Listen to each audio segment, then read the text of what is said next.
Thank you everyone for joining us today. Today we have Nick Faraclas joining us to talk about life and love in a time of receding pandemic and rising fascism. Dr. Nicholas Faraclas of Romani, aka Gypsy and Greek descent, is a professor in linguistics at University of Puerto Rico, Rio Piedras. Having received his PhD from the UC Berkeley, an NSF and two Fulbright fellowships, he has taught and published in theoretical, descriptive, social, and applied linguistics. He conducts research on post-colonial linguistics and colonial-era contact languages and promotes community-based literacy activities in the Caribbean, Latin America, Africa, Asia, and the South Pacific. Thank you so much for being with us, Dr. Faraclas. The floor is yours. Okay, good morning, everyone. And I'd just like to thank everybody, all the people who do such wonderful, but I know hard work to organize these events.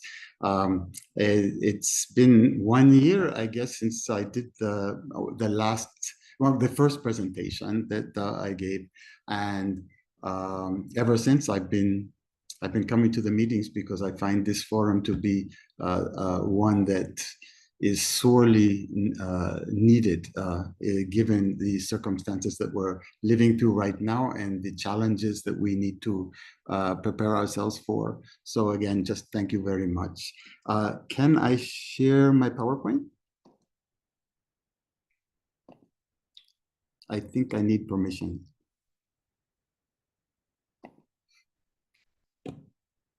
Yeah, okay, now? Okay.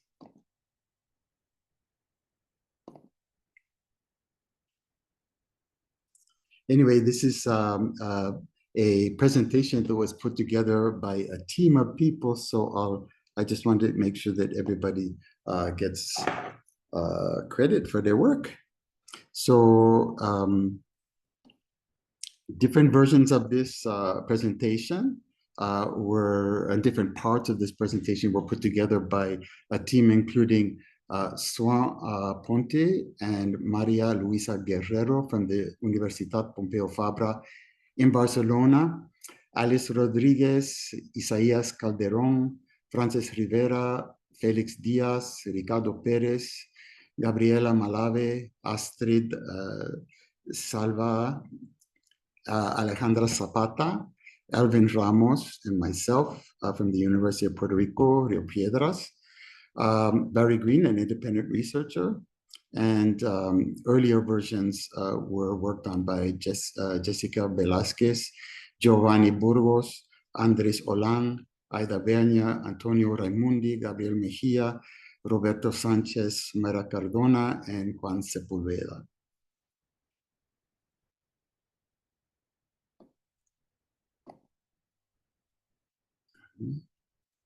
Okay, and this presentation is dedicated to the life and work of Edwin Chiloba. We'll talk a little bit more about him later. Can everybody hear me? Yes. And can you see the PowerPoint? Yes. Great. Okay. So in the words of Sobunfo Some, a Ghanaian Dagara shaman, the words gay and lesbian do not exist in the village, but there is a word gatekeeper that applies to LGBTQ plus individuals who live a life at the edge between the world of the village and the world of the spirit. Everybody respects them because without gatekeepers, there is no access to the other worlds. She continues, most people in the West define themselves and others by sexual orientation. In the village, homosexuality is seen very differently than it is seen in the West, in part because all sexuality is spiritually based. Taken away from its spiritual context, it becomes a source of controversy and can be exploited. The propagation of anti-LGBTQ plus discourses in the Anglophone countries of Africa and the Caribbean has little to do with any so-called authentic African or Caribbean pre-colonial so-called traditions that many of its proponents claim to be defending. So again, this argument that somehow To be anti-LGBTQ plus is to be traditional or to be defending tradition, or authenticity is one that will be challenging in this presentation. Such anti-LGBTQ plus discourses instead have much more to do with the devastating cis-heterosexist legacy of British colonialism and the ever-rising tide of US neocolonial hegemony, spearheaded today by politicians like Trump and the rest of the Republican Party and their racist, cis-heterosexist, fundamentalist Christian supporters. The evidence that repressive anti-LGBTQ plus laws are in fact a colonial legacy is clear. Almost all such laws are exclusively found in the former British colonies in Africa and the Caribbean, while anti-LGBTQ plus criminalization laws are virtually absent in the former Spanish, French, Dutch, and Portuguese colonies. Although fundamentalist religious movements today are now putting pressure on more and more governments to pass such laws. So if you look at the map of sub-Saharan Africa, look at all the orange and red countries. Those are almost invariably former British colonies, and those are the places that have the worst anti-LGBTQ plus laws. And then the green ones are the ones that have no such laws, and they are almost exclusively countries that were colonized by other colonial powers. There are some notable exceptions, like South Africa, but generally, this is a pattern that holds not only in sub-Saharan Africa, but also in the Caribbean. So if you look at a similar map from the Caribbean, but similar color schemes, let's go there. With similar color schemes, you'll see that actually the territories in the Caribbean that as of 2013 still had repressive anti-LGBTQI plus laws. All of them were former British colonies. And then the ones that weren't colonized by the British don't have these types of laws.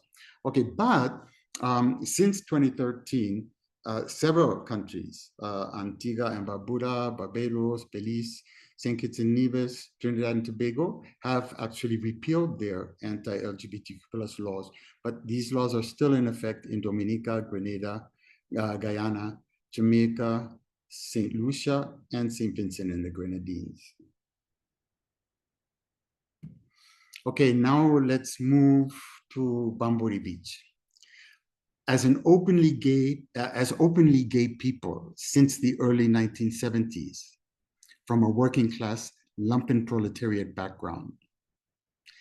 As HIV positive long-term survivors since the early 1980s. And as a married interracial African-American and Greek Romani couple since 2013, we arrived in Bamburi Beach in Kenya in November of 2022.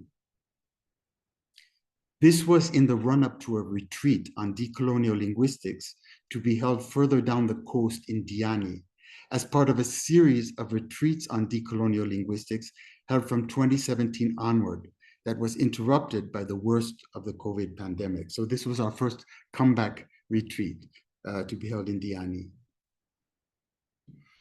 Those who we met along the Kenyan coast invariably treated us with respect as two men who had bonded with each other into a relationship that almost everyone found most appropriate to refer to as one of brothers.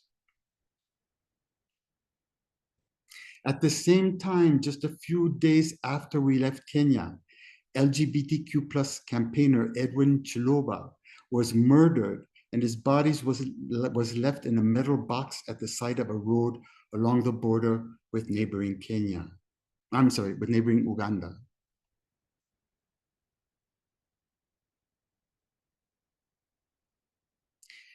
Speaking of Uganda, in March 2023, the Ugandan parliament passed a law which makes it illegal for anyone to even identify themselves as LGBTQ+. President Museveni signed that bill into law. But if we do an archaeology of that law, we can see a familiar pattern emerging. Walker states that before and after independence, homosexuality was illegal in Uganda as a British colony under British colonial laws, but nobody was ever arrested or prosecuted. And homosexuality was not a political issue. That changed in 2009 when a group of American fundamentalist evangelicals led by Bill, I think Rutte, yeah, okay. Yeah, I guess there was some interference there. Thank you, Rutte. Sorry. That changed in 2009 when a group of American fundamentalist evangelicals led by Pastor Scott Lively held a series of talks in Uganda, including a 5-hour speech in front of the Ugandan parliament. This quote continues, shortly after Mr. Lively's visit, Ugandan MP David Bahati introduced the Uganda anti-homosexuality bill, which included the death penalty. Mr. Bahati is a member of the Family, a secretive right-wing fundamentalist Christian group based in Washington, D.C., that has close links to former President Trump and former Vice President Pence in the U.S., as well as with Ugandan President Museveni.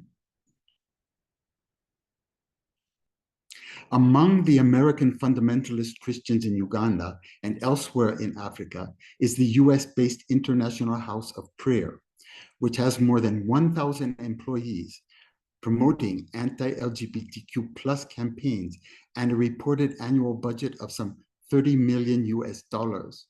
So they have 1,000 people doing this work full time, promoting anti-LGBTQ plus attitudes and legislation in sub-Saharan Africa, and a budget of millions of US dollars, annual budget. Their influence has resulted in the terrorization of African LGBTQ plus people. For example, in January of 2014, then Nigerian President Goodluck Jonathan signed his country's anti-gay bill into law.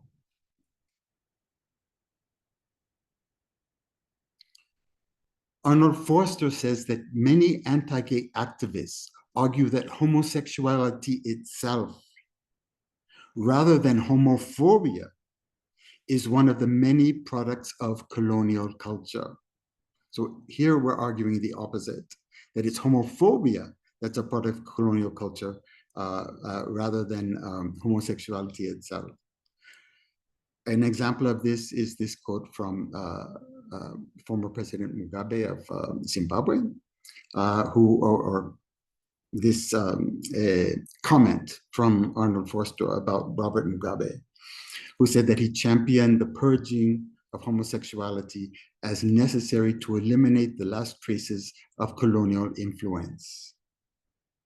Continuing with the quote, similar discourse exists in the Caribbean, where pro-gay activities are seen as attempts to impose a Western system of morality upon countries no longer under external rule, or direct external rule at least.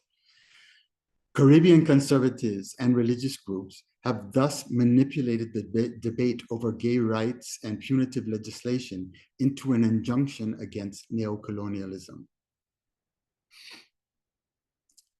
But let's change our focus a little bit to see that it's not just happening in the former or in the colonized world, but also in the colonizing world. While fundamentalist Christians are terrorizing LGBTQ plus people in Africa and the Caribbean, they're also terrorizing LGBTQ plus people in Europe and the US. For example, in March of 2022, Florida Republican Governor DeSantis signed the so-called Don't Say Gay bill into law, prohibiting any instruction and discussion of either sexual orientation or gender identity in schools. More than 100 anti-LGBTQ plus laws have been passed in the US over the past 5 years. All of this has led to increased violence against LGBTQ plus people and increased rates of LGBTQ plus youth suicides. 49 LGBTQ plus people were killed by a Muslim fundamentalist mass shooter at the Pulse nightclub in Florida, on 12 June of 2016. Almost all of the victims were of African and Afro-Caribbean descent. So when we're talking about the rise of fascism, when we're talking about the rise of authoritarianism, when we're talking about the rise of increased LGBT hostility towards LGBTQ plus people, we're talking about fundamentalists of all kinds, not just Christian fundamentalists, but also Muslim fundamentalists, fundamentalist Zionists, etc., etc. So these attitudes are one of the attitudes that are shared by people of a fundamentalist persuasion. Since the Orlando shootings, there have been many more, including the massacre at Club Q in Colorado Springs in the United States in November of 2022, in which 5 people were murdered by a self-declared neo-Nazi white nationalist. So there is this unholy alliance, these unholy alliances being made between Christian fundamentalists, Muslim fundamentalists, Zionist fundamentalists, and neo-Nazi white nationalists, fascists. And this, and there is a synergy happening, a very poisonous kind of synergy happening between these different groups. Fascist-leaning cable news companies such as Fox News, which have a larger audience than any other networks in the US, have reacted to such shootings with language designed to legitimize and license more anti-LGBTQ plus violence and terror. For example, Jenna Ellis, one of Trump's former lawyers and the host of the Jenna Ellis show on Newsmax network, said that the real tragedy was not that people were murdered at Club Q, but instead that the victims were probably not Christians and therefore would probably be burning in hell. Of course, she's assuming that the LGBTQ plus people are not Christians. Of course, there is a very high level of very deep spirituality among LGBTQ plus people, but of course, coming from the place that she comes from ideologically, she just assumes that LGBTQ people are automatically not Christians. Okay, let's go back to Bamburi Beach now. Although there was a lively sex trade along the beach later in the day, early in the morning, the beach became the setting for more radical, less commercially defined, and less hegemonically enclosed trans performances. As the sun rose each day, the people walking on the beach included a fascinating and gender-bending series of trans performers who unassumingly yet audaciously went about their daily business. A gender-neutral jogger, a mustached Don Juan-like figure in flowing multicolored scarves and robes, a fully bearded and beaded sultana, etc. It was amazing, just walking as the sun was rising along the beach. In contrast to the more commercial performances that predominated later on in the day, none of these trans performers seemed to be soliciting anything, and none seemed to be trying to make a point. And maybe making a point, or at least the need to make a point, is partly what is at stake here. As working class political activists, long before the two of us were married, both of us had been part of the US anti-imperialist, anti-racist, anti-capitalist, and anti-patriarchal movements from the 1960s onward, such as the mobilization in the support of the Black Panthers, in support of civil rights, feminism, socialism, and against apartheid, against Zionism, against the Vietnam, Central American, Iraq, and Afghanistan wars, etc. We were also part of the early LGBTQ plus struggles in the 1970s, such as some of the first demonstrations demanding that non-cis heteronormative people come out of the closet and into the streets, the first gay pride parades, etc. We were part of that. As time went on, though, we felt less and less at home in a movement that was increasingly dominated by non-working class people who were raised as plus white.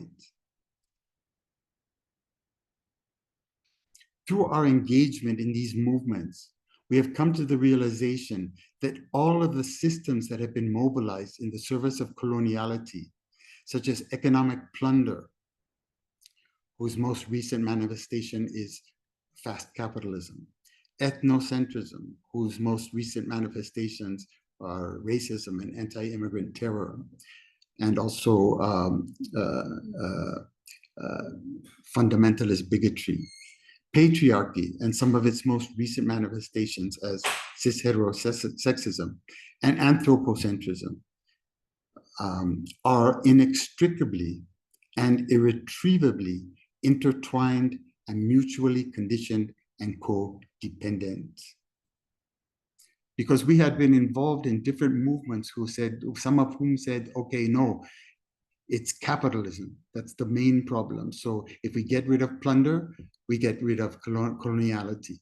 Other groups that we worked with were anti-imperialist, anti-racist, said, okay, if we get rid of ethnocentrism and racism, we get rid of coloniality. Other groups that we work with were anti-patriarchal in nature, and they were claiming that, okay, if you just get rid of patriarchy, then you get rid of colonialism. Other groups were anti-anthropocentric in nature, saying if you just get rid of ecocide and all the forces that are leading to ecocide, then the coloniality will be finished.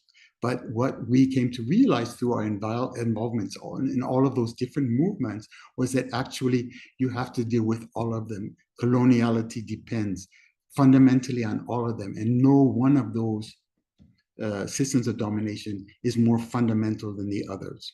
Each one, none of them could exist without all the others.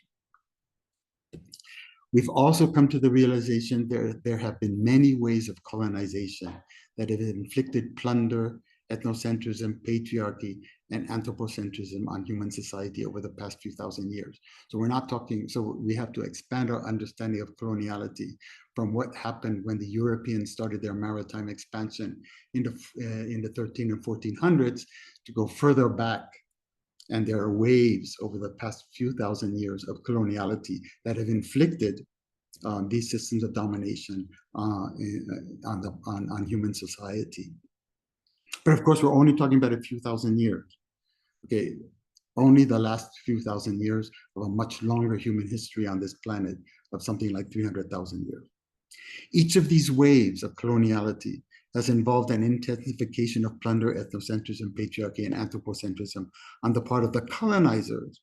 But this intensification, we have to remember, is in response to the agency of the colonized, who have successfully resisted each successive wave, forcing the colonizers to reformulate their systems of and intensify their systems of colonization. Any one of these systems could not exist without all of the others, and the intensification of any one of them involves a concomitant intensification of all the others. So anyway, you can see this as a many-headed monster, with one head is patriarchy, one head is plunder, one head is ethnocentrism, one head is anthropocentrism, and all of these heads are based on binaries, like for ethnocentrism, plus or minus white, plunder, plus or minus rich or plus or minus poor, patriarchy, plus or minus cis-hetero male, anthropocentrism, plus or minus human. When we find ourselves as a married couple in places such as Kenya, which many in the global north consider to be non-gay friendly places, so-called non-gay friendly places, we always stand back and take a critical look at what we mean when we say gay and what we mean when we say friendly. If the global north is so friendly, why is Bamburi so full of lonely northerners looking to connect with someone? And why should it be assumed that the ways in which people in the global north construct such binaries, such as straight versus gay, married versus single, and in the closet versus out of the closet, are somehow universal, and therefore must also be those by which the people who live in and around Bamburi Beach and by Bamburi Beach interpret and articulate their world? Do such conceptual boxes really reflect the diverse ways in which humans have understood and celebrated our sexualities and genderings over our entire 300,000 years on Earth? Or are they an artifact of the hegemonic colonization of our minds, which has taken place alongside the relatively recent rise of systems of domination over the past few thousand years? While our struggles as a couple against cis heteronormativity certainly have been necessary in the particular context of the US in the late 1900s and early 2000s, to begin to undo colonization in the context of the global West. When do we move beyond questions of rights, such as LGBTQ plus rights, or civil rights, or women's rights, or the rights of the poor, to more fundamental questions of our very real and ancestral sovereign powers in relations to our sexualities and genderings, and questions which many in the global South may be in a somewhat better position to help us to address, because maybe in the global South there's a much more recent and much more vibrant and living memory of sovereignties, which many of which have been extinguished in the global North and global West from so many centuries of the imposition of colonial thinking and Northern and Western epistemologies. So moving from rights, which is very much a Northern Western discourse, to discourses of sovereignty and power, which are much more alive in many parts of what's considered the global South.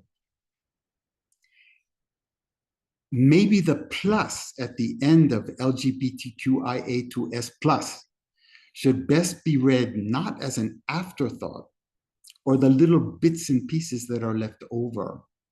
Perhaps this plus represents the 95% of human sexualities and gendered performances that no hegemonic conceptual boxes could ever enclose, and that Western ways of understanding the world do not give themselves permission to see, much less to come to terms with or to celebrate. So here we get back to how do we reconfigure our ways of understanding the world. And this gets back to the popular education work that I've personally been involved with over the last few decades, which involves, which can be seen through the lens of reading and writing life. Reading life as critical questioning, unpacking the intentions of patriarchy, ethnocentrism, plunder, and anthropocentrism that have come to saturate the discourses that construct our lives. Asking questions like, in what ways is the monster of colonization still awake in the ways that we think, speak, and act? And then writing life, which is reclaiming epistemic sovereignty, that is resaturating with our own sovereign intentions the words and discourses that construct our lives, asking questions like, how can we help put the monster to sleep? Getting back to this idea of 5% versus 95%.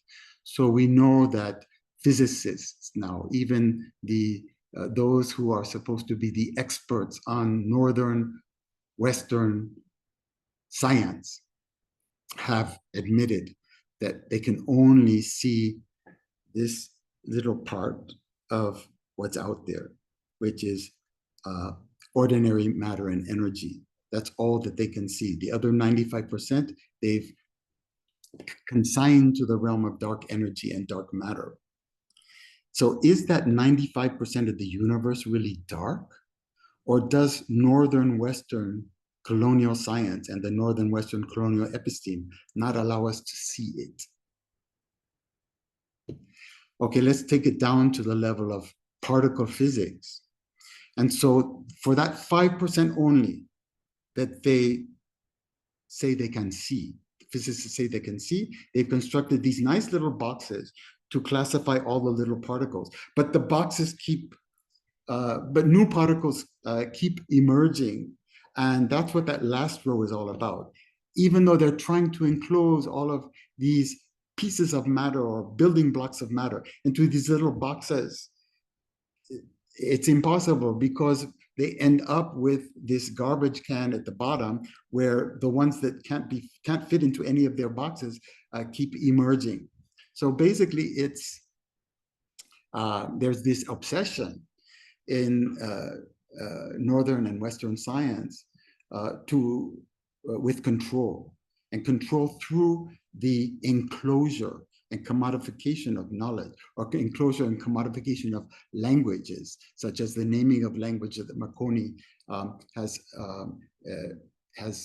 enlightened us about, but also the enclosures of our bodies, of land, of minds, of sexualities, etc.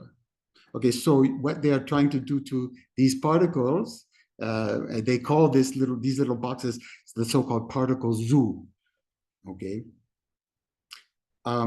basically, when these particles are actually when they try to describe what these particles are doing, what happens to these particles when they're let out of their cages, these enclosures, these artificial enclosures that the physicists have tried to stick them into. This is what actually happens in reality. This is how physicists have imagined how these particles actually behave in reality. They're not stuck in these little boxes. They're not even stuck in one state. They're not even stuck in one position. Not only are they constantly moving, but they're constantly moving in and out of existence and moving from one particle to another particle. So what happens when these particles are let out of their cages? So this looks nice and neat, right? But this is what actually happens to all those little particles when they are part of our bodies, for example, or part of our environment. They begin moving in and out of existence and interacting in messy and unpredictably trans, queer, and indeterminate ways. And what happens when we as scientists escape from our colonial theoretical cages? What happens when we start to try to do decolonial science? Science that incorporates Southern epistemologies. Well, when we begin to do that kind of science that works with and for life rather than against life, what happens is we are forced to do science in ways that are messy, trans, queer, and indeterminate. And when we do that, we do good science. We really come to terms with what's really in front of us, or if it's language, the real practices of real people in real communities.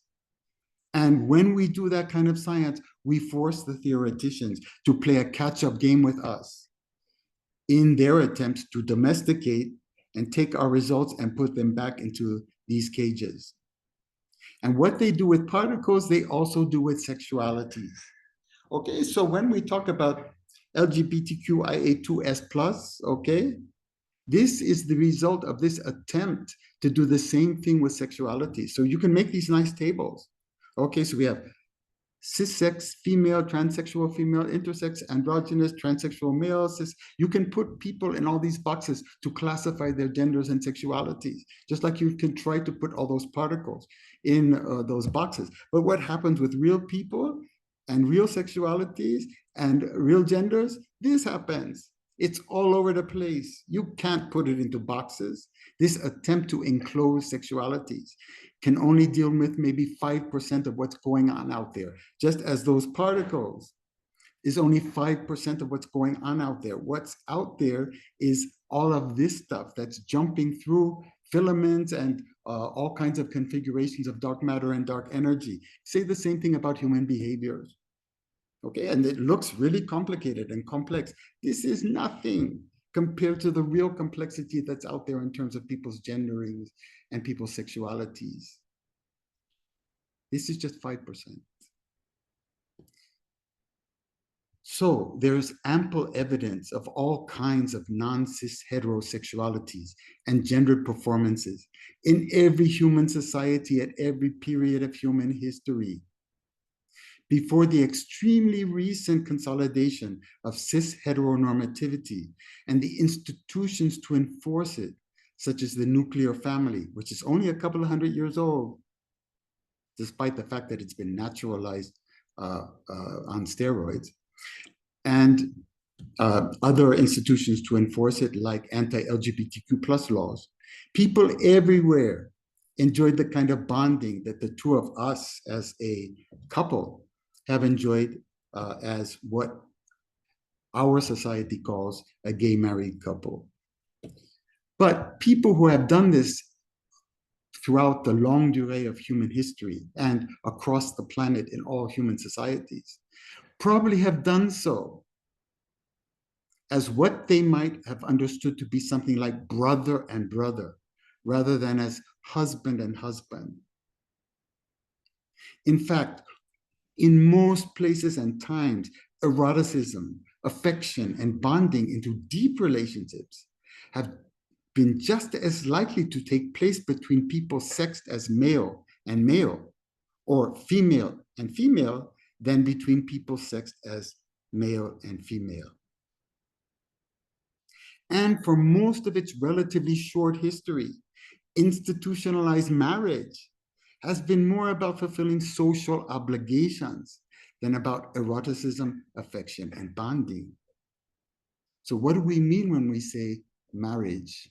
What do we mean when we say gay? So when our colleagues from the Global South express discomfort with the idea of gay marriage, this should be seen more as an opportunity for opening up conversations about how such erotic, affectionate, non-cis heteronormative bonding happened and was talked about before and after the encroachment of patriarchal religions and associated hegemonic institutions, rather than yet another opportunity to make a homo-hegemonic point, whereby, in the words of Gisyawan and Moore, white queer liberalism serves a neo-colonizing function by instructing global South and third world countries on the right way to be queer. So again, while fundamentalists from the US and other places, Christian fundamentalists, are telling people in sub-Saharan Africa the right way to be straight, is there a tendency for people in the global North to tell people in the global South the right way to be queer? Thank you.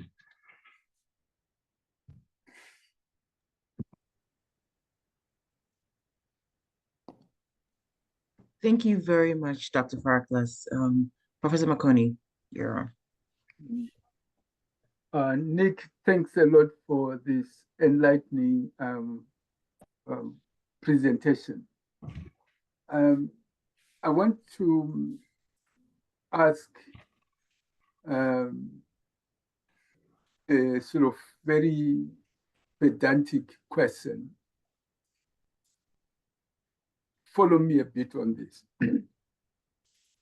Assuming you got yourself in the following situation. Your head of department is run out of courses to be offered in your department. And he then says, can you design a course around this particular topic? A course that balances scholarship and activism. What will that course look like? Yes. Yes, that's a great question. And I think that I would definitely take, first of all, I would not practice, I would try to be as much as possible inclusive rather than exclusive. Mm-hmm. So, I mean, there's a very rich tradition in the West, in the global West and North, of struggle against cis heteronormativity, and that should be included at some point. But the average course designed around this topic, around LGBTQI themes, whether it be in literature, whether it be in linguistics, whether it be in a sociology course, etc., tends to focus only on that. But for me, it would be essential to have at least as much material from the global West and North as from the global South, which means that looking at, for example, starting with the rich body of literature and studies on LGBTQI plus phenomena or non-cis heteronormative phenomena in indigenous societies. And often this is something that this discussion is often reflective of the quote that I took from that Professor Kuabong actually supplied from that Dagara shaman. So there's that, but it goes much. So you could have. So that would be part of it. From in the indigenous communities from throughout the world, you have this body of literature. Some of it anthropological, some of it that has more to do with studies that have been done synchronically on religious practices or etc. Okay, so there's that. But also to look at different, not just different locations in terms of place, but also in terms of time. So of what we have of recorded history, there is also ample information about LGBTQI practices in different places that had that wrote stuff down. Okay, there's that. But so there's that as well. But then I think it would be important to include all the kinds of conversations that are happening right now in different parts of the world. So what's going on in conversations online, et cetera, among people who are challenging cis heteronormativity in one way or another. So all of that, I think, should be brought together and juxtaposed in such a way that people can start to question and critically question and actually critically question the elements that in the Northern and Western tradition, which is extremely exclusive in particular, in such a way that it opens up the conversation to deeper and deeper levels of challenge, of deeper levels of challenge to the imposition of or the enclosures of our sexualities. Because I think that within when we study the trajectory of the movements for LGBTQI plus rights in particular in the North and West, again, it's very much restricted to, I think, conversations about rights. And I think that if a more Southern perspective were introduced and a Southern approach were introduced, then it would move the conversation to a much deeper level, getting it out of the realm of rights. Rights are very important. I'm not denying the importance of rights, but it's only part of a much larger and deeper struggle, which has to involve power and sovereignty, because when you have power and sovereignty, then you have all the rights. Okay, rights are what you get when your power and sovereignty is taken away from you, and the people who have taken those things away from you, they give you rights in exchange, and they are in control of which rights you get, which rights you don't get. They're in control of whether today you have one right and tomorrow they repeal it or take it away from you. So again, getting, and I think that but there are synergies there too, because from the extent to which sexualities have been enclosed in the North and the West can actually be instructive to people in the global South about the dangers of allowing these kinds of discourses to go unchecked in countries like Uganda. Because again, do the people of Uganda want a future where their sexualities are going to be so enclosed, so severely enclosed, as they are in a place like the US? Now, thanks a lot for this. I've got two more questions, and I'll hand over to my colleagues, because there are a lot of questions I think that they want to raise. I also want to hear from my longtime friend, Audrey Gajepo, who is on this call. Try and follow me on this one. Assuming you were fortunate or unfortunate to be invited to the Vatican by the Pope, and the Pope says, Nick, what is it that you have learned about the LGBTQ plus communities that may help us reform certain aspects about the Catholic Church and how it deals with issues about sexuality? What would be your advice to the Pope on that topic? Right, good question again. And I think that basically, I think this particular Pope might actually be more receptive than other popes in the past to this kind of argument, because I think this Pope has, to one degree or another, taken on board a few things. Number one, that whereas the fundamental message of Christ, or the fundamental message of Muhammad, or the fundamental message of Gautama Buddha, or the fundamental message of in Judaism is a message of love.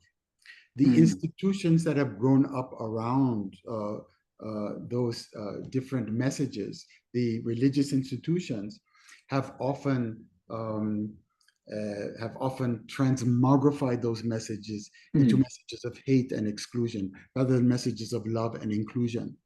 So I think that this particular Pope has actually taken some of that on board, and I would try to build on that, try to build on how far he has come to actually extend it to a deeper and deeper inclusion of people whose genders and sexualities have not traditionally been accepted by the church. And I think that he's actually, in his discourse, has actually done that. And also, but there's another part of this too, because this Pope, more than popes in the past, has also taken on board the impulse in the Catholic Church to criticize the imposition of Northern Western linguistic, cultural, identificational norms.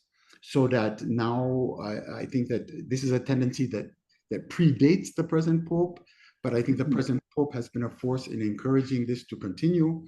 For example, in Catholic masses, in particular, well, in the Catholic Mass, for example, the language used, the music used, the costumes used, the musical instrument used, et cetera, have, there's an attempt to to make them reflect local ways of making music, local ways of speaking, singing, etc., etc. And I think this goes to a deeper insight, which is that before the church arrived in Africa or in the Americas or in the South Pacific, people not only had an Old Testament in terms of every place I've been, at least, has a Genesis story, has an Exodus story, or before our people used to be there, now they're here. All of that's there already, but they also had a New Testament. That, in other words, every society, every indigenous society I've lived in has a very strong, has at the core of its teachings, of what it passes on to the younger generations, a strong sense of community, connectedness, and the importance of people working together and building up relationships. And so I think that those are the kinds of things that this particular Pope has already has moved toward, and I would try to move him even further in that direction, using the one of the groups that's the most problematic for a lot of people, which are people who are not cis heteronormative. So and that's why I think there's this interesting phenomenon. We started out with the gay liberation movement, then it was lesbian and gay, then it was lesbian, gay, queer, then it was lesbian, gay, trans, then it was so you add all those initials, okay, and then there's the plus, because in many ways this is the group that has in some ways been the most vilified by systems of domination, and the intensification of the vilification of these people has been particularly monstrous. And with the intensification of systems of domination, it gets much and more monstrous, to the point where you could have what happened to Edwin Chiloba. So the idea that there's a plus there means that, okay, and if there are any other groups, they are welcome, okay? That's an interesting thing. It's more inclusive. Okay, so pulling things in that direction. But again, not seeing that plus as just as adding more boxes to the taxonomy, but that box, that plus, as a realization with all the different phenomena that we've been able to classify and put into boxes around gender and sexuality. So you can have like this big taxonomy of like 24, 32 different variations. That's only 5% of what's out there. When you actually deal with real living people in real living communities and real living relationships, there's another 95% that's out there. So that plus shouldn't be seen as something small. It should be seen as something that's actually quite expansive. Now, my last question before I hand over the moderator. Can you give me some insight into what are the fault lines or areas of controversy when the members of the LGBTQ plus community are discussing amongst themselves, right? Where, for example, in each movement, there is likely to be some debates either about strategy, conceptualization, etc. As an inside member of this, what is if you were to tell us from the inside, outside, that these are the areas where we differ within these particular movements, what are those specific areas? I think the fault lines of. Yes, I think this gets back to your question. Many things that we just talked about. Okay, so we talk about the basic message of Christ, and and we also talked about the fact that the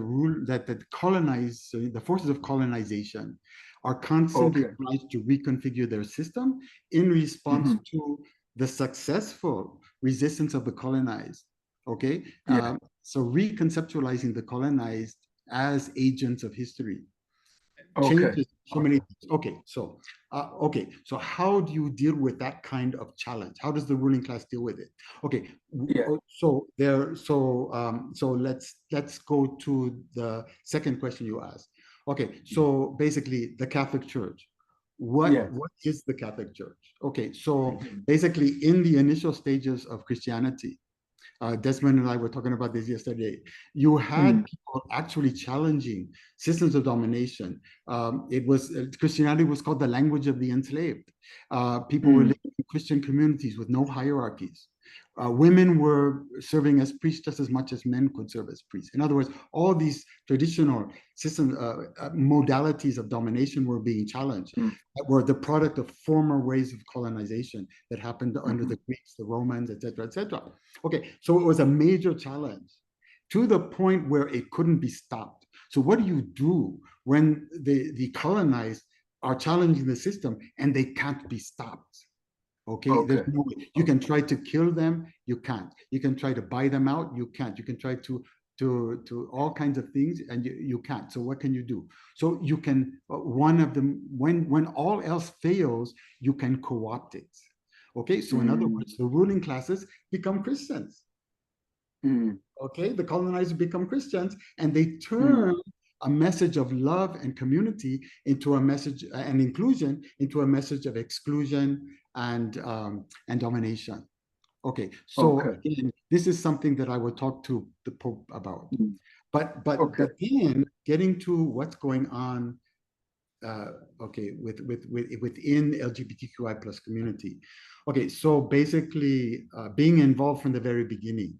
Well, the beginning of this wave of LGBTQI resistance. So being involved in the first gay pride marches, etc., etc.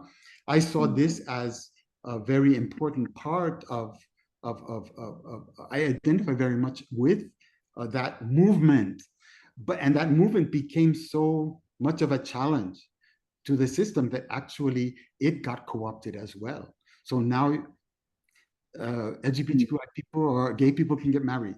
Okay, there are all kinds of concessions that have been made, and within that movement, the movement became something that started out as very, very diverse in terms of class background. Okay, so there were lots of people of different class backgrounds, people whose families had property and were classed as plus rich or plus property, people who came from backgrounds who had nothing, like my family had no property. Okay, in other words, and I felt at home in that environment. People from all different kinds of people who are raised all different kinds of ways, people from all different kinds of ethnic backgrounds, religious backgrounds, etc., etc. On top of that, in the very beginning, trans people, people who had all kinds of, who manifested their genders and sexualities were welcome.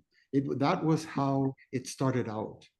But then as it became much more of a challenge, as it became much more something that the ruling classes had to deal with, it got co-opted. So eventually you get that movement, that LGBTQI plus movement becomes less and less. There are fewer and fewer people, especially in the leadership, who have a working class background. And so it gets taken over by people who are more privileged in terms of their class background. It gets taken over by people who are tend to be raised as plus whites.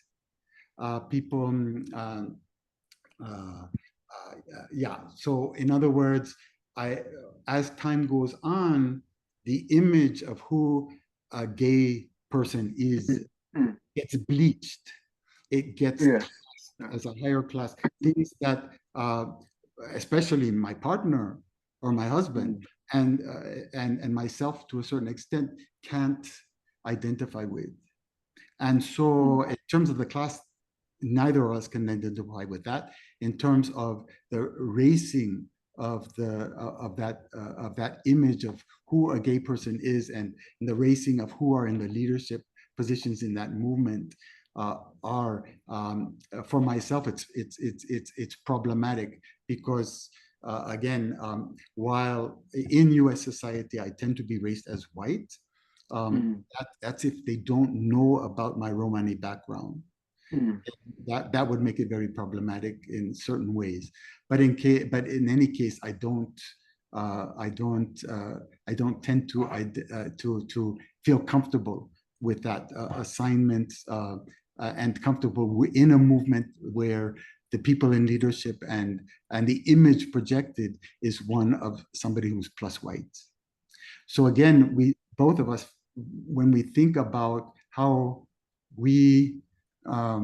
at home we felt at the beginning and how out of place we feel now in what's in some sectors of that particular movement that is challenging cis heteronormativity, that would be, I think, one of the fault lines. The fault lines happen because of the different intersectionalities. So because of intersectionalities that involve ethnicity, intersectionalities that involve class or plunder, intersectionalities that involve, again, patriarchy, because there is a sector of the LGBTQ community that is not as inclusive, that doesn't take on board all the other letters and the plus. So basically would prefer to just, okay, let's concentrate on the rights of gay people and don't let those trans people in to embarrass us. There's certain discomfort with people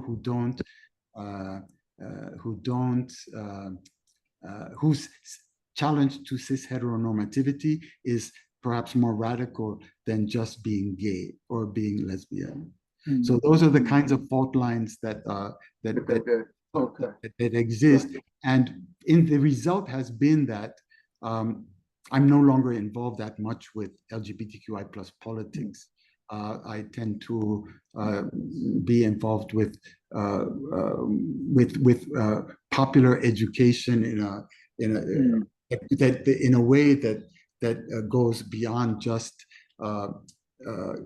issues that are of particular interest to people who challenge cis heteronormativity and patriarchy, to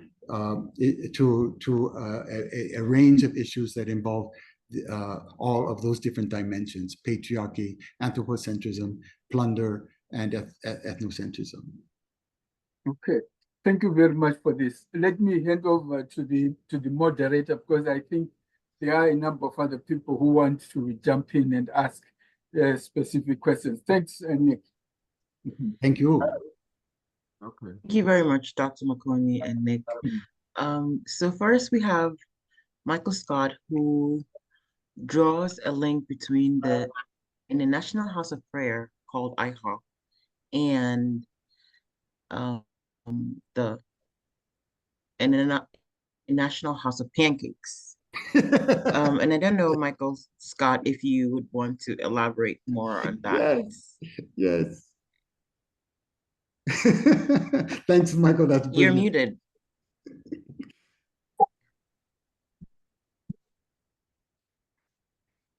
You're still muted.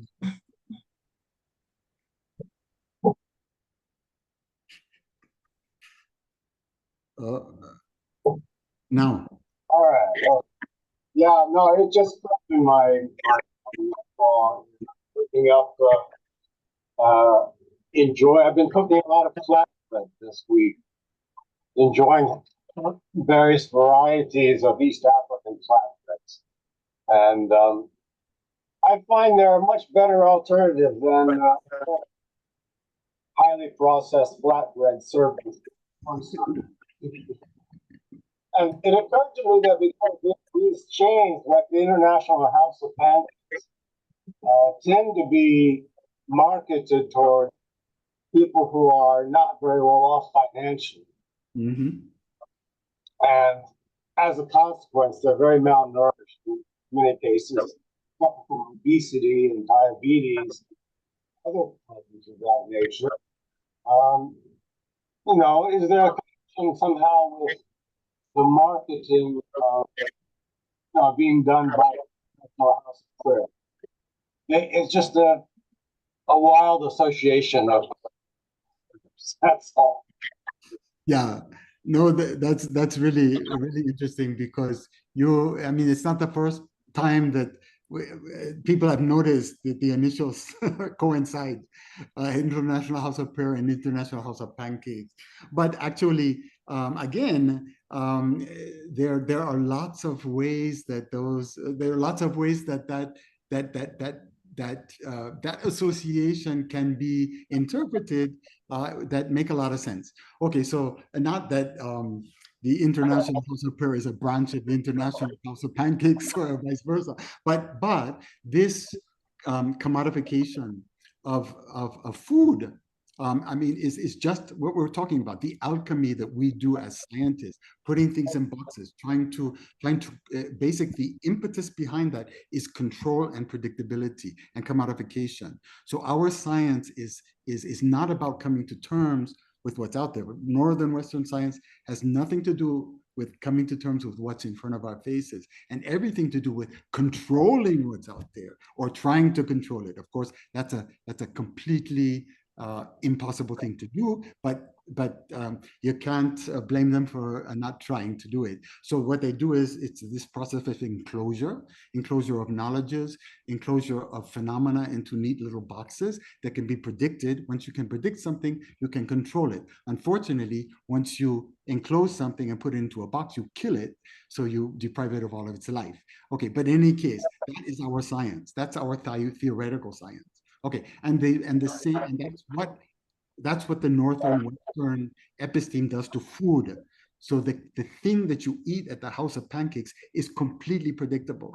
In other words, every pancake is the same size. It's and all of what we call fast food, and most of what you find in a supermarket is basically the product of that obsession with predictability and control, and that obsession that kills kills everything that it touches, and takes living food and turns it into dead food. So yeah, you have this. You go into the supermarket, you have thousands of different products. Oh, see how much choice I have. But then when you read the label, it's all sugar, salt, additives, and bad fats. It's just 1,000 different versions of that that you can choose from. So in other words, and it's killing people, you're right. Pandemics of diabetes and cancer, diabetes from the sugar, cancer from the additives, and heart condition from the fats, and strokes from the salt. Okay, so it's a death-seeking system. Northern Western episteme is a death-seeking episteme. The Northern Western science is a death-seeking science. Northern Western fast food is death-seeking food. Okay, but if you go and look at Southern epistemes, if you look at indigenous sciences, if you look at pre-colonial sciences, they're life-seeking sciences. They have to be. If they weren't life-seeking sciences, that particular ethnic group would be gone. Humans only survive through life-seeking science. And you can see what 500 years of Northern Western death-seeking science is doing to us today. We're going to die if it continues. So in other words, none of our ancestors would have survived with a death-seeking science. This is not the way it always has been. Even though they want to tell us that this is the way it always was, this is the way it is, the way it always will be, so just give up.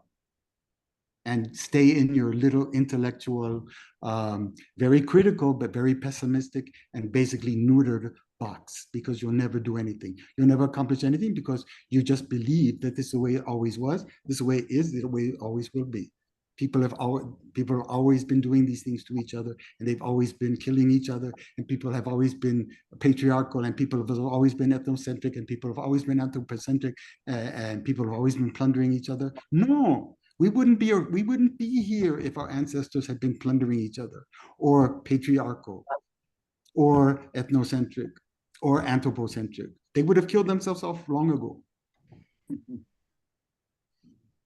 Thank you very much for. Michael, you were saying something, but you were muted.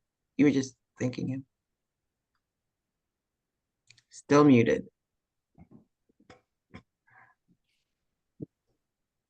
Thank you so much for running with that. So you're the state of, I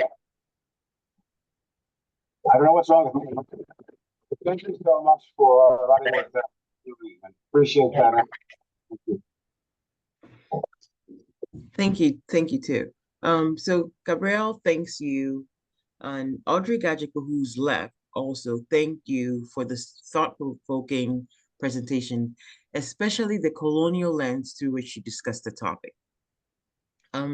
Desmond says this is an unsolicited opinion, but offers a viable starting point to advising the Pope would be to obtain permission to engage the African and American, both South and North, bishops and clerics to open them up to the possibilities that the current Pope has already opened for finally Christianizing the institution of Christianity today on issues of love and inclusion, rather than the dogmatic exclusion that they've historically taken. I don't know if Desmond, you have more to add.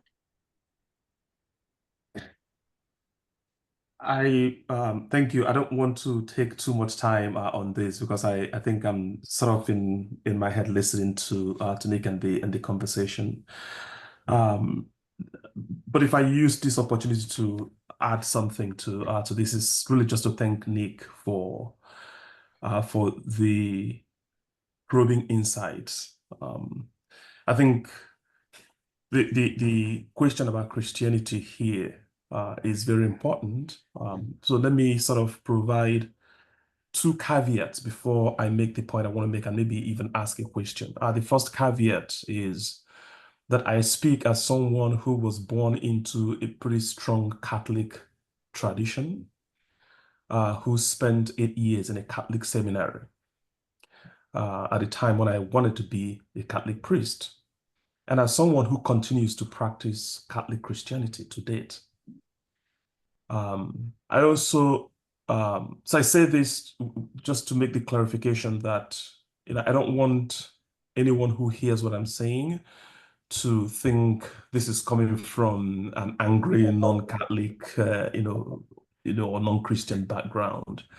And this is, I'm hoping, helpful because I know this is a very sensitive issue for a lot of people. So for anyone in this forum or anyone who might see this down the road, just know that this is coming from a place of love and personal seeking to understand that even I didn't have several years ago. The second caveat is that there is always a tendency to assume that Christianity, and particularly the Catholic Church, has very specific dogmatic positions on everything. And if you're a Catholic, you must follow that.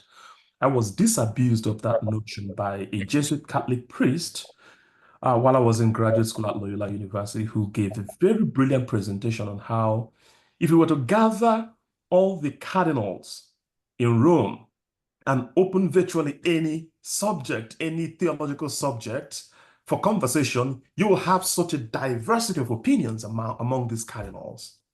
And I think the conversation that is happening on human sexuality is a very good example. The exchange between the Pope and the College of Bishops and Cardinals and so forth, I think, is a very good manifestation of the fact that Christianity is an institution constantly in negotiation from within. We're not talking about non-Christians or maybe non-Catholics, but from within. And it's in that spirit then that I make the point that if one were to gather people around the world, certainly in the African context that I know, to say, let's talk about coloniality, let's discuss decoloniality. People are always very eager to do that from a political standpoint, from an economic standpoint, even from a cultural standpoint and so forth. But once you touch religion, once you touch Christianity, people will abandon that conversation for you. And people can get pretty upset very easily. And I know no other subject that is as volatile as human sexuality when it comes to the way Christianity mediates the conversation about coloniality. I don't know anywhere else that this grip of Christianity on coloniality is stronger than on this subject.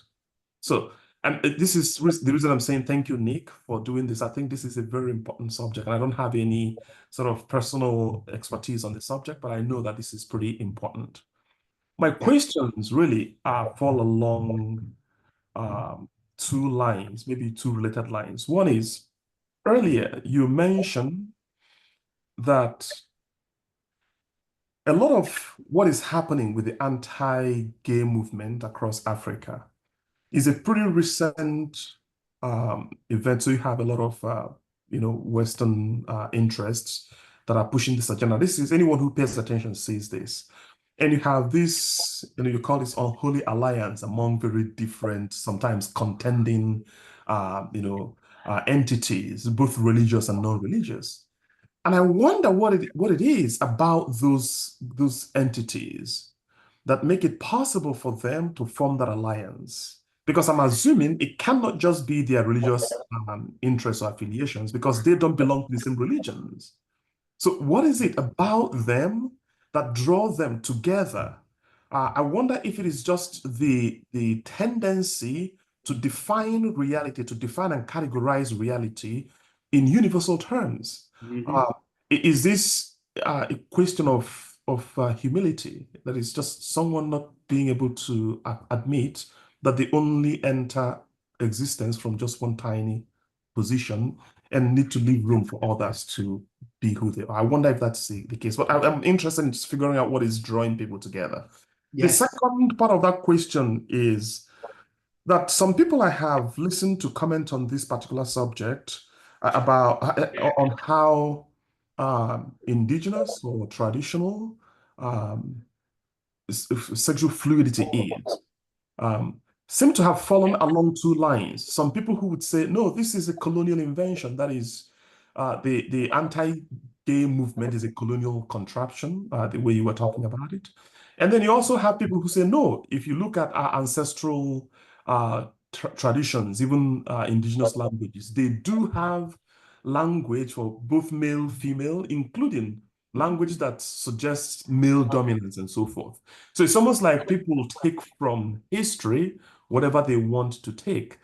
So I wonder if there is any thought on how someone can engage with this genealogy of cultural practices, of language, of ideas that can become more meaningful for engaging with people.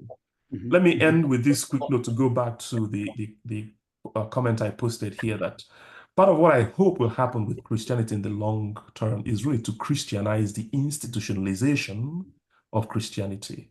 That is, to allow the message of love and inclusion that we're talking about to be reinfused into the institution, so that the structure, the very powerful structure of Christianity, can come to life in the lived experiences of people who are drawn to those religions. Because I think the structures of those institutions, the material infrastructure, the political infrastructure of these institutions continue to lean more on the colonial than on the Christian.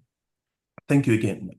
Great points, great points. And part of the neutralization I was talking about of us as scientists and academics in the Northern Western tradition is that fundamental rejection of any kind of spirituality in our work.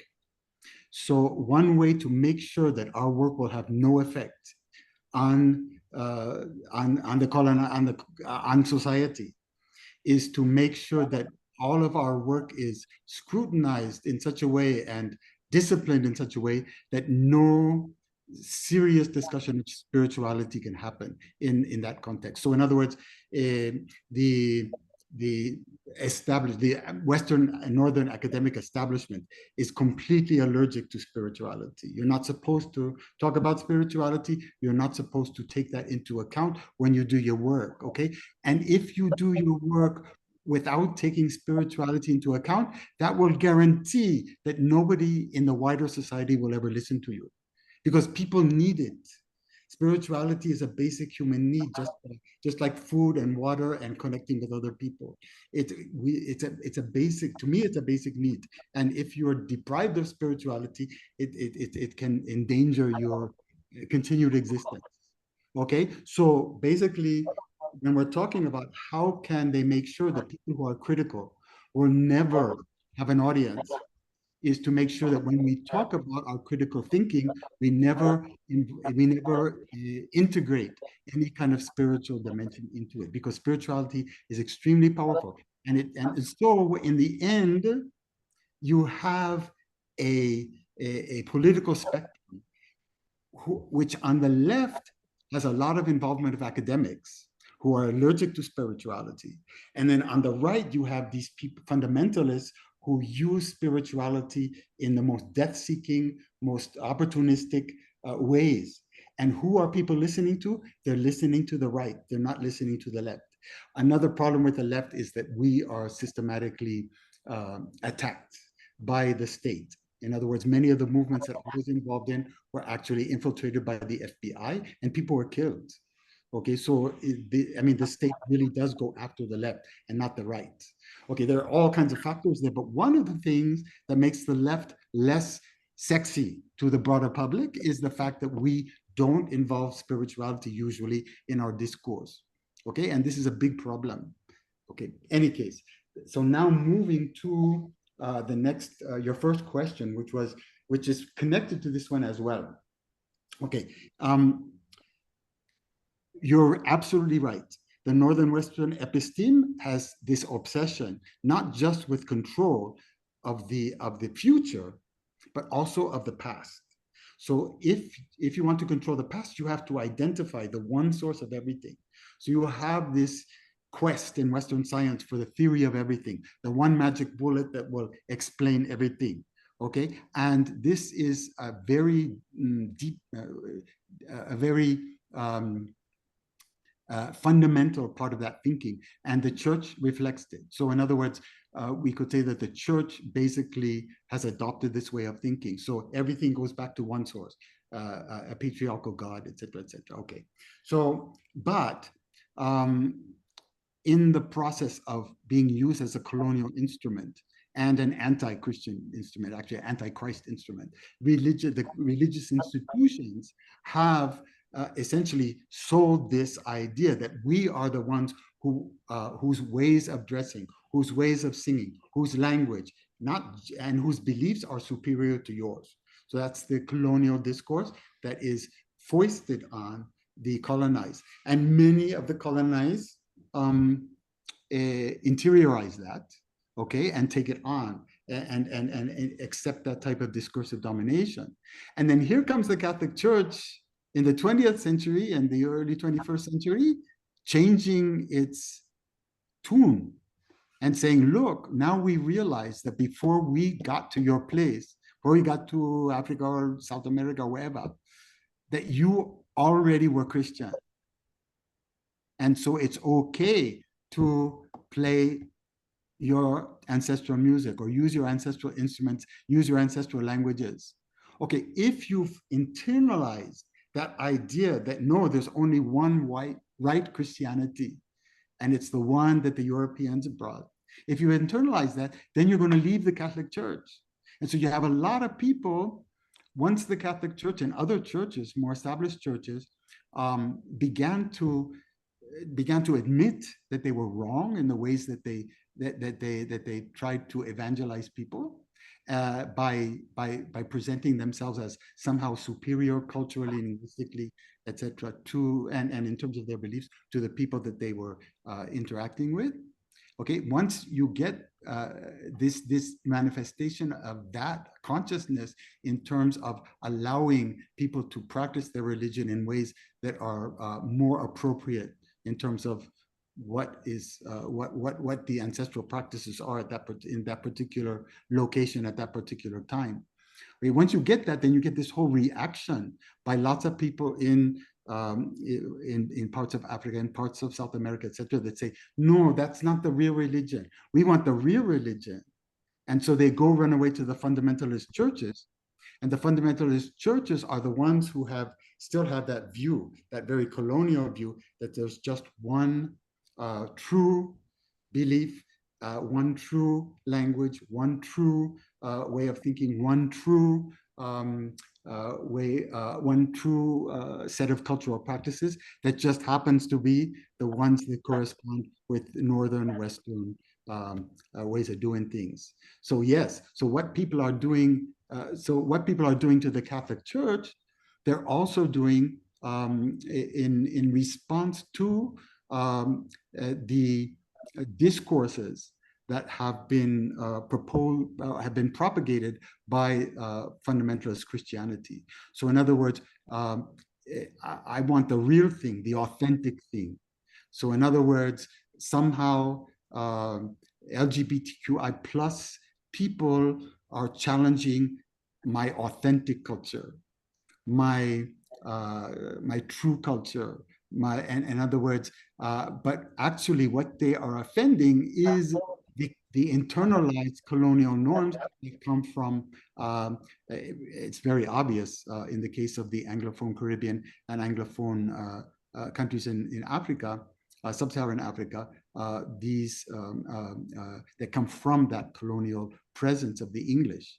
Okay, so those colonial anti-LGBTQI attitudes become reinterpreted as authentic African or authentic Caribbean attitudes, and the religion that the new face of Catholicism is being challenged by people in colonized places as not authentic.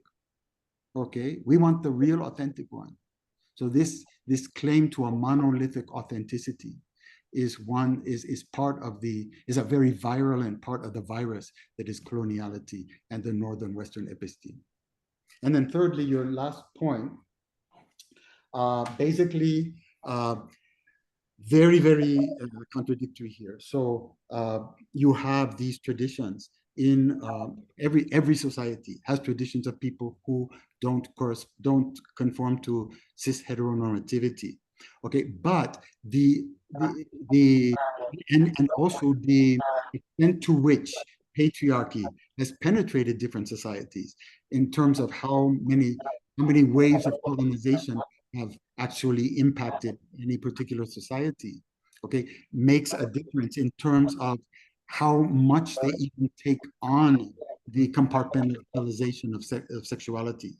So in other words, to me, instead of beginning from an understanding of LGBTQI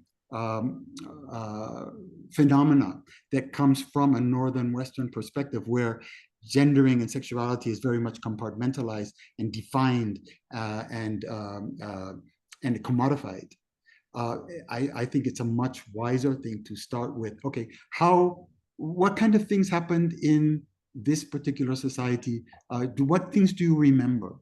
Were there people who didn't conform to these particular norms, and start the conversation there. And I think that's a much more productive place, a much more educational place in terms of getting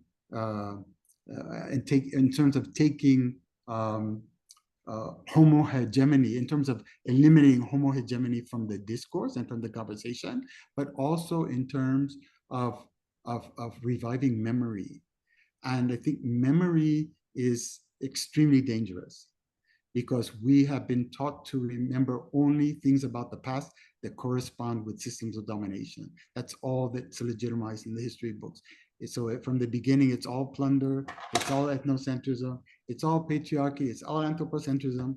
That is our understanding of history, okay? But when people can start to remember real histories, it's very, very different, radically different, and very dangerous, because once people can start to reimagine other histories, then they can start to reimagine other futures, but not until that time.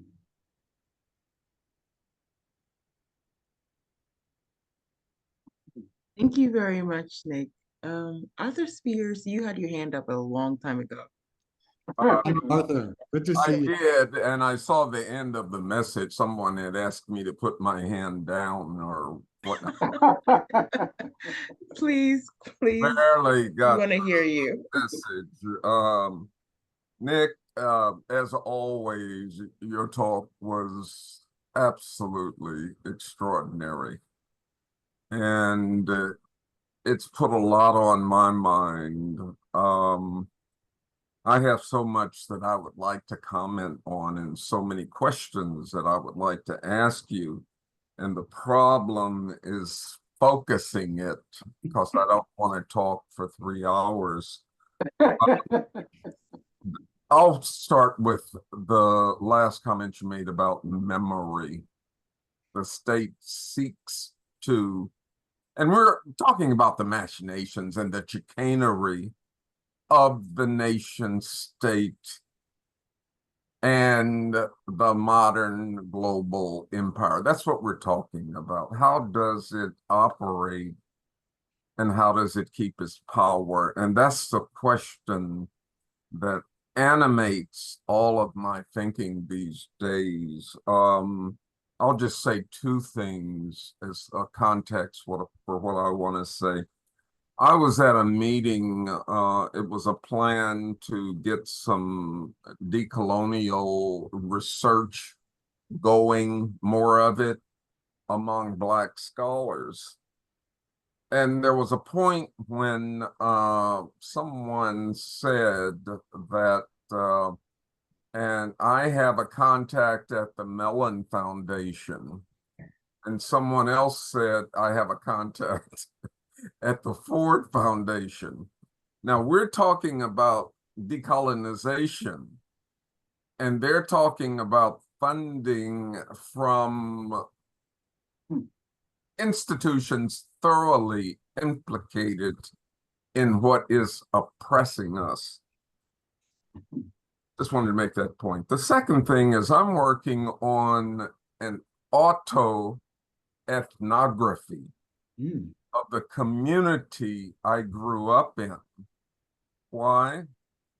In all of the research that has been done on Black American language, I see nothing, no descriptions of the communities that provide the social, cultural context for the origin and evolution and daily practices of the language.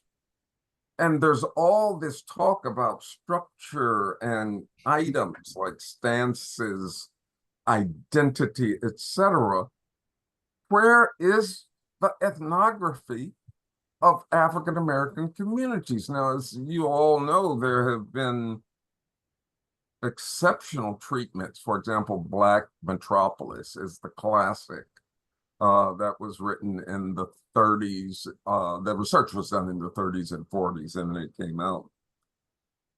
As I was trying to put together this autoethnography, it became clear that the Black community, under segregation and apartness,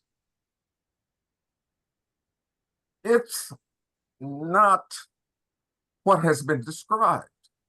Even African-American academics have talked about it within the frameworks of the theories and concepts they got in graduate school.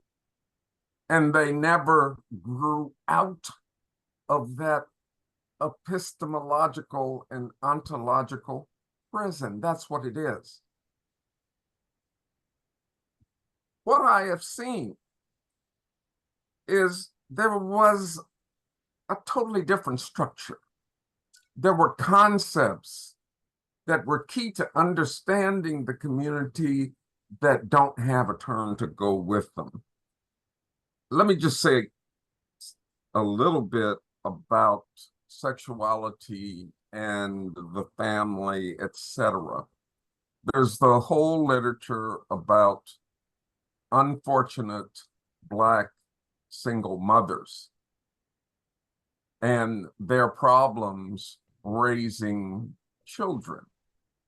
All of the literature that I have except one situation, Carol Stacks, All of Our Kin, except for that one exception, misses the point. It is miserably inadequate.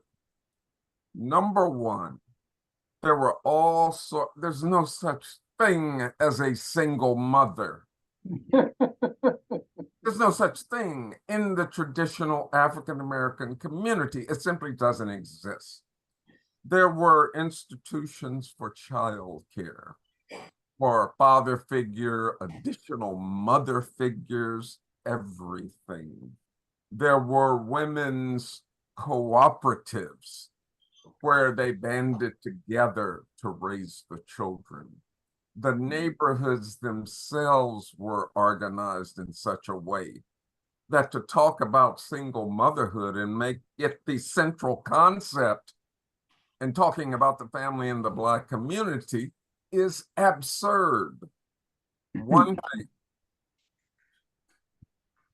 there's a title, Mama, in traditional African American communities.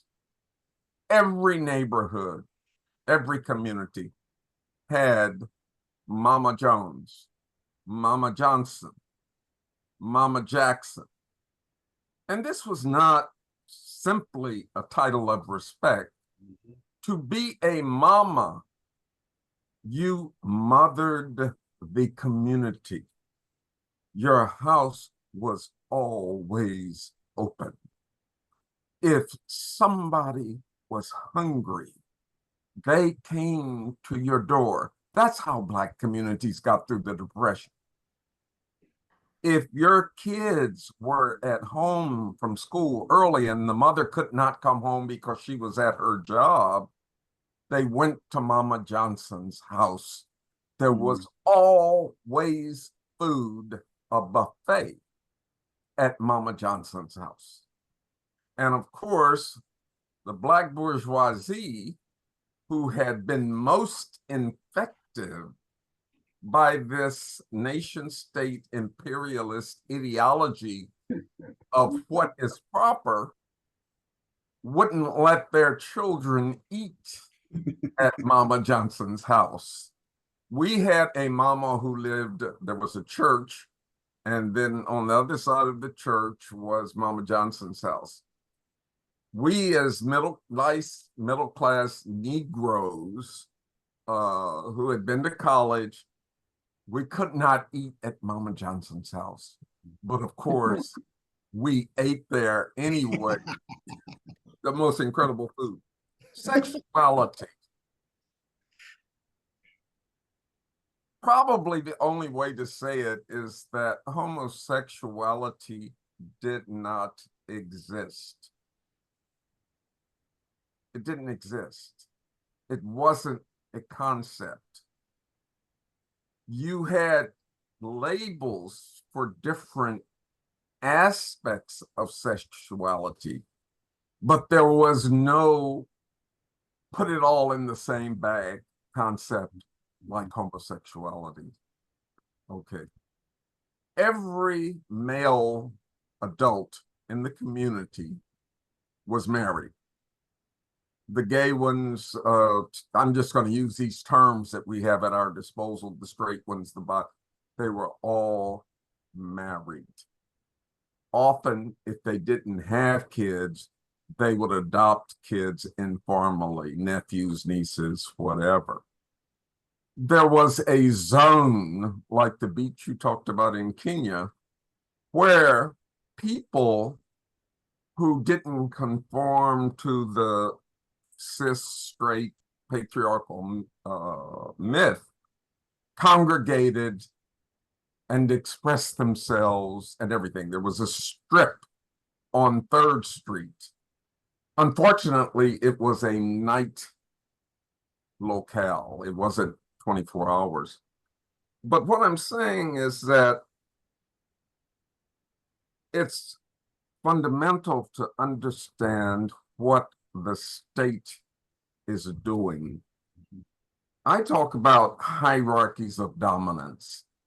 It's not just about race or class or gender, sexuality, religion, all of these things.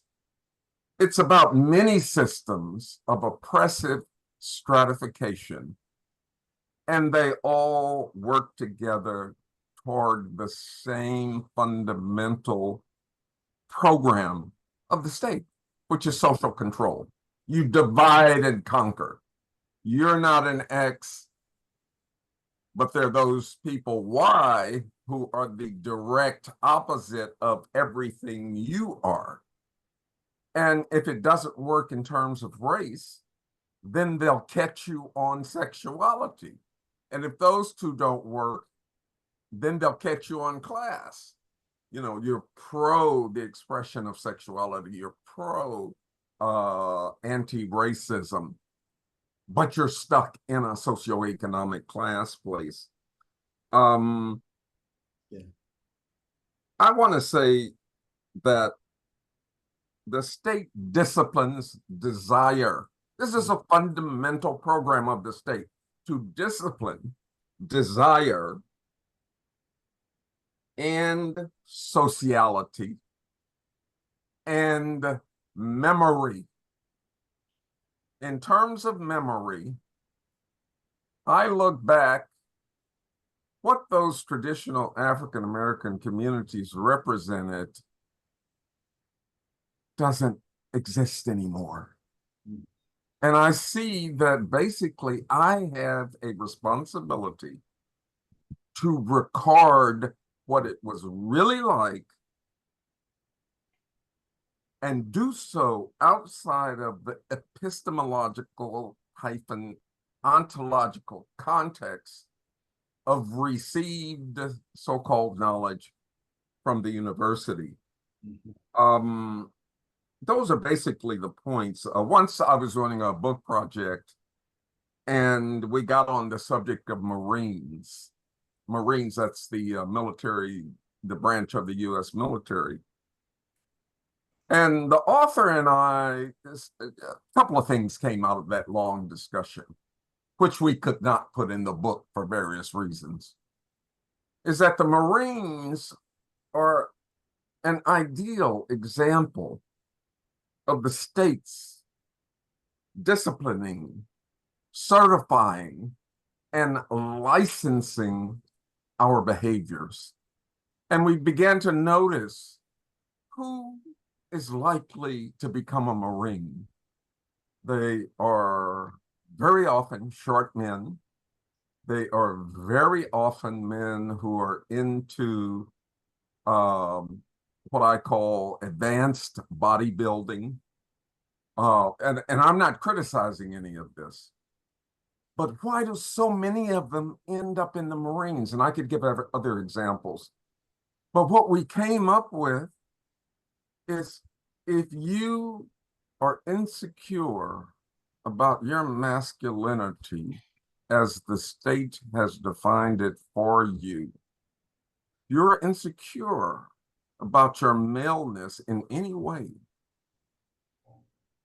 do not despair. There is hope, because there is a place you can go that no matter what kind of sex you want to have, no matter how tall you are, no matter how many muscles you have, no matter how athletic you are, no matter how misogynist you are, there is a place you can go and be certified and licensed as a full-fledged, state-approved, masculine being.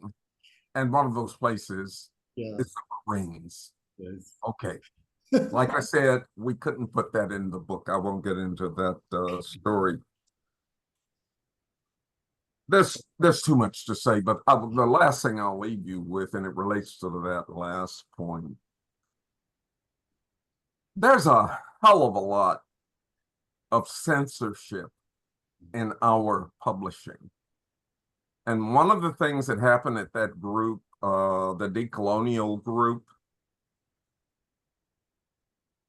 all of the self-censoring mechanisms were at play during the meeting, and these were all people of color who had internalized that oppressive, soul-killing ideology. One last thing. I said the state steals, the state's disciplines, desires, sociality, and history. When I was growing up, there were all sorts of voluntary social organizations. My parents belonged to so many civic, fraternal, and social clubs. I don't even know how they had time to do it. That's where they talked out the issues and planned and agitated and mobilized and whatnot. Today's career, normally, that pays a livable wage, and I call it a wage because it reminds us of certain things, does not allow the kind of sociality, pursuit of desire. I can talk about that. How we have been drained of desire. And immigrants will talk about that. Mm-hmm. The US is a strange place. If you want to get together with somebody socially or sexually, or to have a coffee or something, you can't just do it spontaneously. I've heard so many immigrants talk about that. They recognize it. And that's why they all want to go back home after they get enough money to buy some land and build a house. But Nick, can you help me even expand more these thoughts that I'm working on and that I'm trying to write up as we speak? How would you intervene in those comments? There's so many wonderful, wonderful things there. I mean, first of all, this idea of disciplining is a really good way to look at this. When I talk about enclosures, it's another way to look at this, but it's the same kind of phenomenon. So basically, when you're talking about the disciplining of desire and the disciplining of sociality, we can talk also about the enclosure of desires and the enclosure of sociality in terms of all these things that give us life, all of these things that are alive and are powerful, in which we can exercise sovereignty. Through our desires, we can exercise sovereignty. Through our socialities, we can exercise sovereignty. That has to be controlled. That has to be shut down. That has to be put in a box. Just like we saw those little boxes where they put our sexualities, those little boxes where they put our genders, and the little boxes where they put the subatomic particles, and the little boxes where linguists put all the different things that they classify according to binary features, plus and minus, all of that. So yes, so this idea of discipline, but the idea of discipline connects with something else, because you talked about the nuclear family. Well, indirectly. So when you were talking about the mamas, okay, they are totally erased. They're totally invisible because they're invisibilized because they don't conform to that idea of the nuclear family. Never seen them mentioned in any work. Never. But when we talk about the knowledges, the deep knowledges, the life-giving knowledges of our mothers and grandmothers, this is what we're talking about. These are people who have those knowledges, and it's because of people like those mamas that we have survived on this planet for 300,000 years. It's not because of survival of the fittest and men competing with each other. It's because of these people that we've survived. And their knowledges of what have given us life. But all we learn about are men in battles against each other and killing each other, men competing for more plunder and more wealth, one group dominating another group. That's all we learn about. And that's all we are allowed to see. That's when we talk about that 95% of what's out there that we can't see. The mamas are part of that 95%. And the only 5% is Napoleon and Julius Caesar and all of these people. And so food kitchens. Yeah, exactly.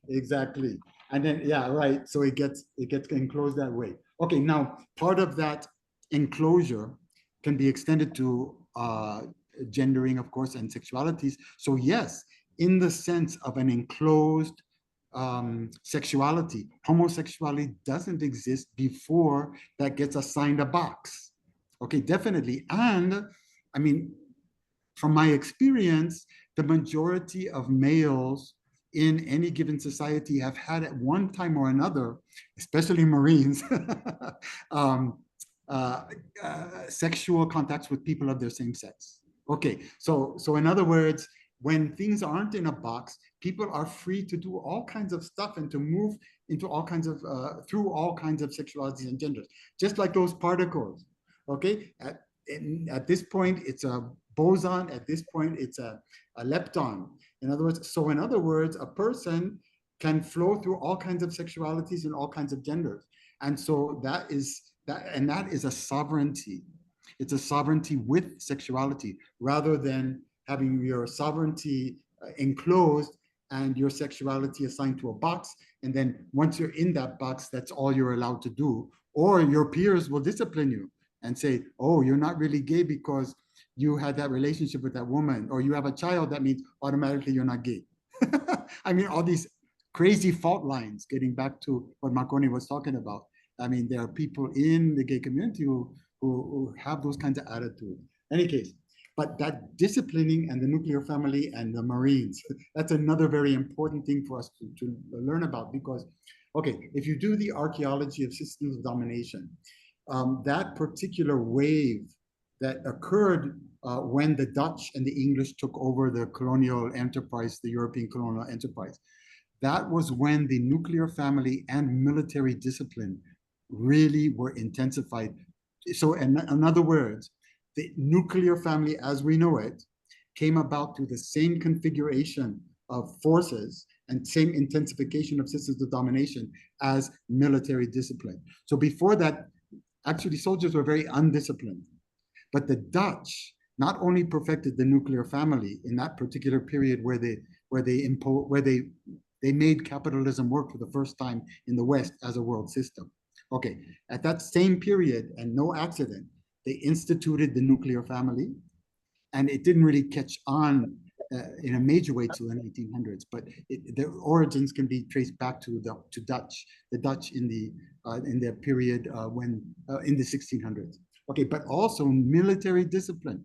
So when the governors of Virginia, for example, were confronted by Bacon's Rebellion, which you have mentioned so many times, which is really an important key moment in the history of the world, actually, when people of African descent, indigenous descent, and European descent bonded together to oppose a colonial class, and almost did it, almost pulled it off.